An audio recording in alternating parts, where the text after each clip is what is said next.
देखिए प्राथमिका परीक्षा बहुत आसान है, चाला तेज का। इसमें अक्षर दिए गए हैं। पहले 2 पृष्ठों में क्या दिए हैं? अक्षर। 2 పేజీల్లో ఏమి ఇచ్చారమ్మా? అక్షరాలు. ఈ అక్షరాలు చాలా నీట్గా ఎలా ఉన్నాయో అలా నేర్చుకోవాలి. దాని తర్వాత పేజీల్లో కూడా చూడండి, స్వర్ వ్యంజన్. స్వర్ 11 ఇప్పుడే చెప్పుకున్నాం మధ్యమాలో. స్వర్ 11 11 ఉంటాయి అచ్చులు, 33 ఉంటాయి హల్లులు. ఇక్కడ ఆగత్ వ్యంజన్ కొన్ని ఇచ్చాడు.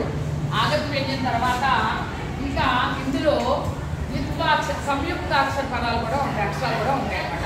అవి ఏంటి అంటే శ్ర, చెప్పండి, శ్ర, య, క్ష, క్ర, జ్ఞ.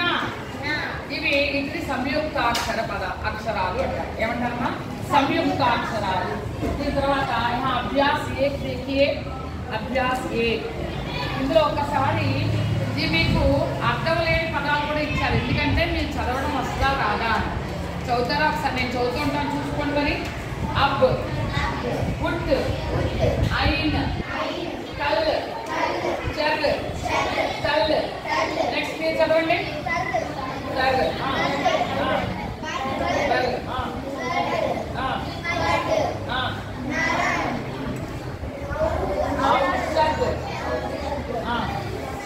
शकल, शकल, रसक, मगर, गरम. Very good.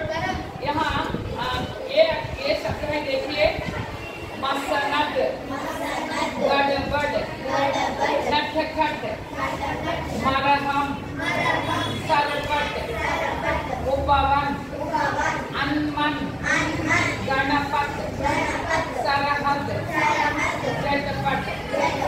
देखिए अभ्यास ये ఏంటమ్మది? అభ్యాస్ ఏ. అక్షరాలు వచ్చిన తర్వాత ఈ అక్షరాలు ఎందుకు గుర్తుపట్టగలుగుతున్నారో ఈ పదాలు జాగ్రత్తగా ఇంటికి వెళ్ళిన తర్వాత చదవండి, ఒకసారి రాయండి. దాని తర్వాత బారహ్ కడి. అమ్మాయి బచ్చో బారహ్ కడి అంటే గుణింతాలు.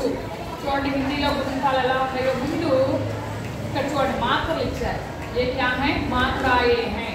देखिए आ की मात्रा, आ की मात्रा, ई की मात्रा, ई की मात्रा, ऊ की मात्रा, ऊ की मात्रा, ऊ की मात्रा, ए की मात्रा, आई की मात्रा, ओ की मात्रा, औ की मात्रा, अम की मात्रा, आहा की मात्रा. ఈ ఆవు ఇక్కడ చేర్చాము అంటే ఎలా వస్తుందో చూడండి. కాకి ఆకి మాత్ర చేర్చాము, కా. ఈకి మాత్ర చేస్తే ఈ, ఈకి మాత్ర చేస్తే ఈ, ఊకి మాత్ర చేస్తే ఊ, ఊకి మాత్ర చేస్తే ఊ, రూకి మాత్ర చేస్తే రు, ఏకి మాత్ర చేస్తే ఏ, ఐకి మాత్ర కై, ఔకి మాత్ర కౌ, కో, ఓకి మాత్ర కో, ఔకి మాత్ర కౌ, అం की मात्रा कम, आहा की मात्रा कहा. ఇదే విధంగా అన్ని గుణితాలు ఉంటాయి. బారకడి ఒకసారి ఇంటికి రాదా ఇది కూడా ఒకసారి. అచ్చా బచ్చో, ధన్యవాద్.